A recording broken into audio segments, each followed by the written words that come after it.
It was said that he wasn't qualified for the seat. What makes any of you qualified? What makes those two qualified? The man's been in political office for 40-some years. He's got no qualifications for what he's doing in his job. None whatsoever.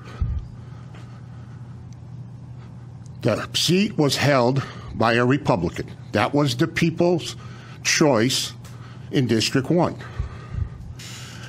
Then it became vacant. The procedure is the party that the seat belonged to chooses its successor. One person. It's been like this for many years. It's been like this on the Board of Ed. The successor was brought to you, and it should have been a rubber stamp. I'm sorry, interview or not, the questions were inappropriate, but it should have just been a rubber stamp like it's been in the past.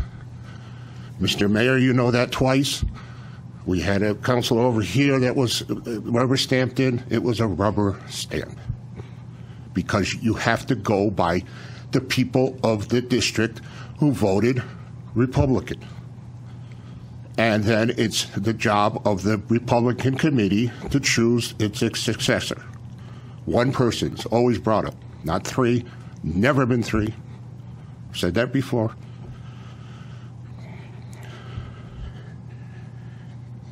I wore this shirt on purpose today. I was on the building committee for the high school, where I served with Jim Nasuda. An excellent man, very qualified. That whole committee was very qualified. When I first got on in January of, I think it was 2013, I don't remember, it was said that we needed to get special legislation through the state to get fast-tracked for the high school. I picked up the phone. I emailed my representatives at the time, finding out that Representative Kiner at the time was on the Education Committee, worked with him until June of that year to get the fast track approved. Now, I being a Republican, he being a Democrat, didn't matter to me, but that was who I had to work with, and I worked with him, and he did the job. He then turned around the next election cycle and took credit for it, which is fine. He did the job, so he took credit for it, even though I brought it to him. But I served on the Board of Ed for 6 years, almost a year as vice chairman and 4 years as chairman. During the storage of some equipment from the high school, the weights, they were damaged by rust. It was said at the time that $30,000 was needed to replace it. I said, well, wait a minute. They're only cast iron steel. All they need is some sandblasting and some paint. I stepped up. I said, deliver them to my place. I'll get them sandblasted. I spent 4 or 5 weekends painting them, and I had them delivered. Saved us $30,000. Is what I was said by the superintendent at the time.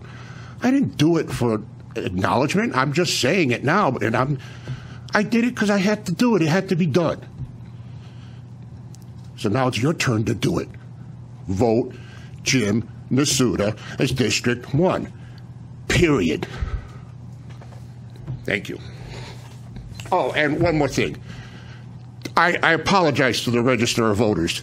They worked all summer on redistricting, and you won't even let the people vote on it.